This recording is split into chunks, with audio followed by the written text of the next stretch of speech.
جی یہ دو صورتیں جو معوذتین کہلاتی ہیں، معوذتین کا معنی پناہ دینے والی، جن کو پڑھ کر انسان ہر شر سے پناہ میں آ سکتا ہے، معوذتین، اور بڑے ان کے فضائل وارد ہیں۔ نبی علیہ السلام نے ایک حدیث میں ان دو صورتوں کے ساتھ جو تعوذ ہے یا استعاذہ ہے یا پناہ پکڑنا ہے، وہ سب سے افضل قرار دی ہے کہ سب سے افضل جو انسان پناہ طلب کرتا ہے اور پناہ پکڑتا ہے وہ ان دو صورتوں کے ذریعے ہے۔ چنانچہ یہ حدیث عقبہ بن عامر کی روایت سے ہے، رسول اللہ صلی اللہ علیہ وسلم نے ارشاد فرمایا،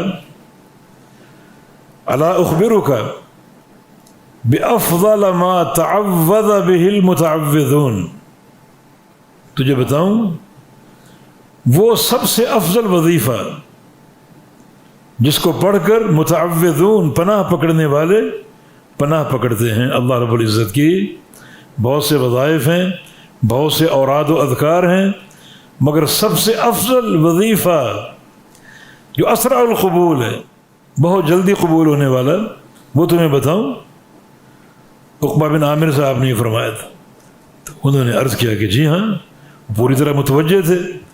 تو فرمایا کہ یہ دو صورتیں معوذتین، قل اعوذ برب الفلق اور قل اعوذ برب الناس، اور ایک حدیث صحیح مسلم میں ہے، یہ بھی صحیح مسلم کی حدیث ہے، اس میں آپ نے ارشاد فرمایا کہ الم تر آیات انزلت اللیلہ لم یرى مثلہن،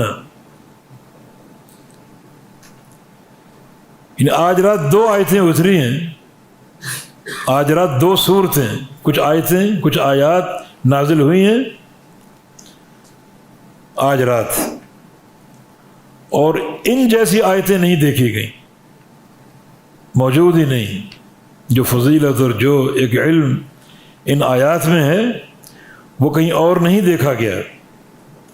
اور پھر آپ نے انہی آیات کی طرف اشارہ فرمایا، یعنی سورہ فلق اور سورہ ناس۔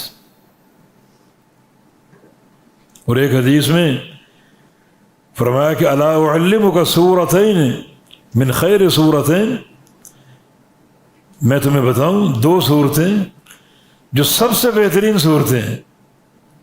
اور پھر آپ نے انہی دو صورتوں کا ذکر کیا، سورہ فلق اور سورہ ناس کا۔ جب آپ یہ حدیث بیان کر رہے تھے اسی دوران نماز کا وقت ہو گیا، تو آپ نے جماعت کرائی اور یہی دو صورتیں پڑھی، یہی دو صورتیں آپ نے ان کی تلاوت فرمائی۔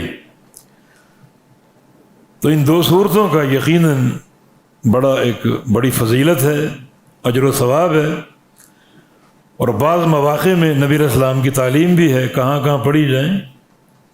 کہ عبداللہ بن حبیب نبی علیہ السلام کے صحابی، عشاء کا وقت تھا اور رات اندھیری تھی اور بارش والی تھی، بارش برس رہی تھی اور بہت ہی اندھیرا پھیلا ہوا تھا اور عشاء کا وقت ہو چکا تھا اور نبی علیہ السلام تشریف نہیں لائے تھے۔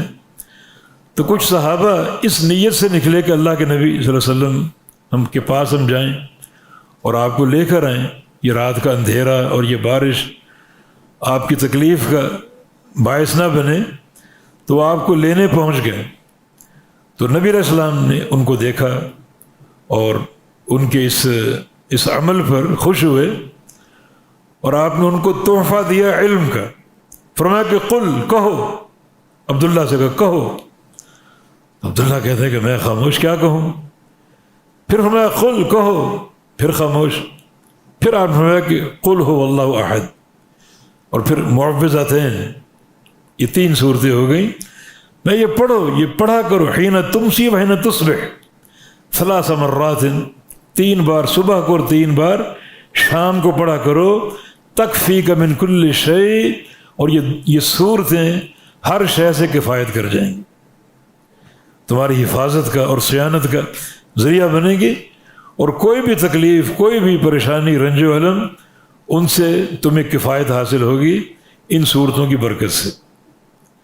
اور سیدہ عائشہ فرماتی ہیں، اور یہ روایت وہی روایت کر سکتی ہیں کہ کانا اذا اویٰ الی فراشہ، نفث فی کفیہ بقل هو اللہ احد والمعوذتین، کہ نبی علیہ السلام جب اپنے بستر پہ آتے سونے کے لیے تو آپ قل هو اللہ احد اور معوذتین ان تینوں صورتوں کو پڑھ کر اپنے ہاتھوں پر نفث کیا کرتے۔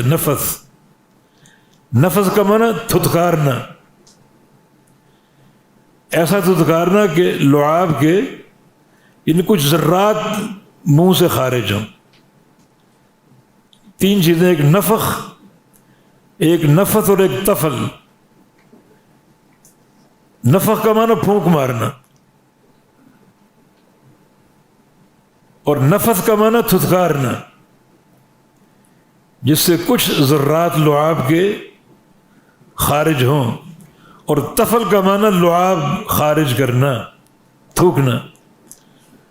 تو نبی علیہ السلام نفس فرمایا کرتے یہ تین صورتیں پڑھ کر 3 بار، اور اپنے چہرے پر اور جہاں تک جسم میں ہاتھ پہنچتا وہاں تک اپنا ہاتھ مبارک آپ پھیرا کرتے تھے۔ اور جب نبی علیہ السلام کی تکلیف اور مرض شدت اختیار کر گیا تو یہ ڈیوٹی آپ نے سیدہ عائشہ کو سونپ دی کہ تم یہ صورتیں پڑھ کر اپنا ہاتھ میرے جسم پر پھیرا کرو۔ سیدہ عائشہ یہ صورتیں پڑھا کرتی، لیکن ہاتھ اللہ کے نبی کا پھیرتی اس ہاتھ کی برکت کی وجہ سے۔ یہ کچھ مقامات جہاں نبی علیہ السلام نے ان صورتوں کو پڑھنے کی تعلیم دی۔ نماز کے بعد پڑھنا ثابت ہے، ہر نماز کے بعد ایک بار یہ تینوں صورتیں، اور فجر اور مغرب کے بعد 3 بار پڑھنا نبی علیہ السلام کے احادیث سے ثابت ہے۔